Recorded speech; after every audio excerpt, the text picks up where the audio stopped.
Hey guys, welcome back to Fantasy Tipped. My name is Julian, and this is the Drops episode for week 5 of the fantasy season. Now, sometimes you draft a player that you have such high hopes for, and they do nothing but let you down. If that player appears in this video, it's time to drop them. But there is a chance, with guys like Reinhardt and Meyer, that maybe they're just starting off poorly, but they will turn it around. For guys like that, you can catch my takes on that in my buy low and sell high video. You can check that out right up there. Before we get started with my drops list, though, please leave a like, hit that subscribe button, and hit that notification bell. And if you do want to take your support to the next level, the link to my Patreon is in the description below.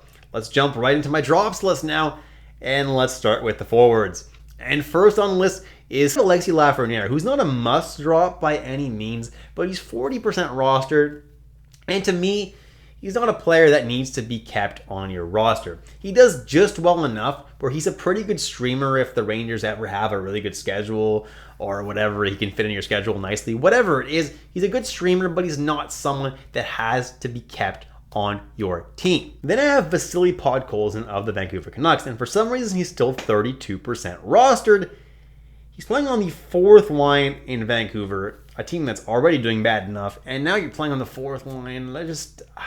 Just drop him. You'll be way better off without him. Then I have Nino Niederreiter of the Nashville Predators playing on the second line with Ryan Johansson. Started off the season incredibly strong, but has been kind of cold as of late. Scored a goal last game, but he's not consistent enough where you need to keep him on your team outside the deepest of leagues. And even in the deepest of leagues, there may still be better options out there than Nino Niederreiter.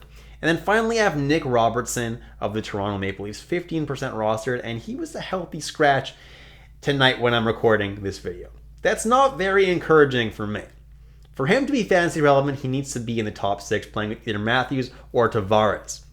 Other than that, he doesn't have value, and that's why I'm dropping him. Jumping into defensemen now, and first on the list is Bowen Byram. And he was pretty hot to start the year, was putting up points pretty frequently. Those points now seem to have dried up. And the problem is, if he's not putting up points, he sucks for you in your lineup, because he doesn't put up really any peripherals at all, and that's why he should not be owned in 82% of leagues. Then I have Owen Power of the Buffalo Sabres, and he's been on this list every second week for me here, and 63% roster is still too high for Owen Power. He's getting only PP2 time. As long as Dahlin is healthy and is doing as well as he is, he's going to be the guy manning the top power play, and that's why Owen Power is not going to really have the opportunity to really put up a crazy amount of points this year. He's a drop. Jacob Slavin, someone who's been really disappointing after this past week where Carolina had a really favorable schedule. There's not really a reason to hold on to Jacob Slavin anymore. Peripherals haven't been that amazing, and he hasn't been putting up points. And then I have Keandre Miller of the New York Rangers, still 33% rostered, and I told you guys from the start of the year that he should not be so high rostered. He just shouldn't be. He doesn't get power play time, so he's not going to put up consistent points. And the peripherals are just not high enough to justify owning him in so many leagues.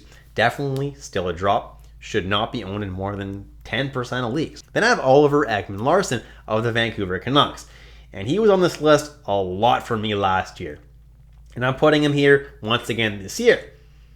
He's actually managed to put up a few points here and there this year, though he did get some elevated playing time with Quinn Hughes out of the lineup for a couple games. With Quinn Hughes back in the lineup now, Ekman-Larsson is not someone that I like at all. And if he's not scoring points, he's not doing a whole lot of anything because his peripherals kind of suck. Jumping into goalies now, and first on the list is Jordan Binnington. Now, I only have him on this list for those of you in very shallow leagues where there's other really good goalies still out there on the waiver wire. In deeper leagues, you're absolutely holding on to Jordan Binnington. But I am a little bit scared because last year he had himself a really bad season, and now he's gone and put up a couple of really bad performances back to back. Does that mean we start seeing more Thomas Greiss? And does that mean that he's going to continue to play poorly? Let's hope not. Let's hope that he bounces back in his next start. But it could only mean that Greiss may see a few more looks in the future. We'll have to see how that goes. If I'm in a deep league, I'm definitely holding on to Binnington though. Then I have Pavel Francouz of the Colorado Avalanche, and it looks like Georgiev is getting the majority of the starts.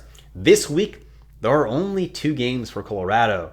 And does that mean that Francouz gets 0 starts? That's a definite possibility, which is why personally I may consider dropping Francouz if you own him in a league this week. Then I have Alex Nedeljkovic of the Detroit Red Wings, and he's been the way inferior goalie in Detroit, which means that Husso probably should start getting the majority of the starts in Detroit, and Nedeljkovic may only be relegated to back-to-back games, which is why he's a drop. Then I have Craig Anderson of the Buffalo Sabres, who for some reason is still 17% rostered, yet is only seeing 1 start per week at the most.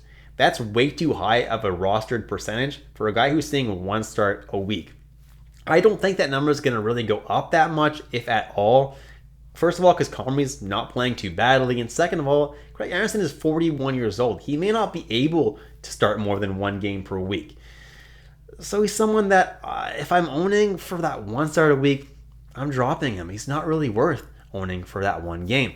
And then finally, I have Carey Price of the Montreal Canadiens, who for some reason is still 14% rostered, and they've confirmed multiple times now that he is not going to be playing this season. So I don't know why you're holding on to him. Drop him and make room on your roster for somebody else. And that's it, guys. Thank you so much for watching all the way through. If you enjoyed the content, please leave a like, hit that subscribe button, and hit that notification bell. And if you do want to take your sport to the next level, the link to my Patreon is in the description below. Thanks so much, guys, and I'll catch you in the next episode of Fantasy Tipped.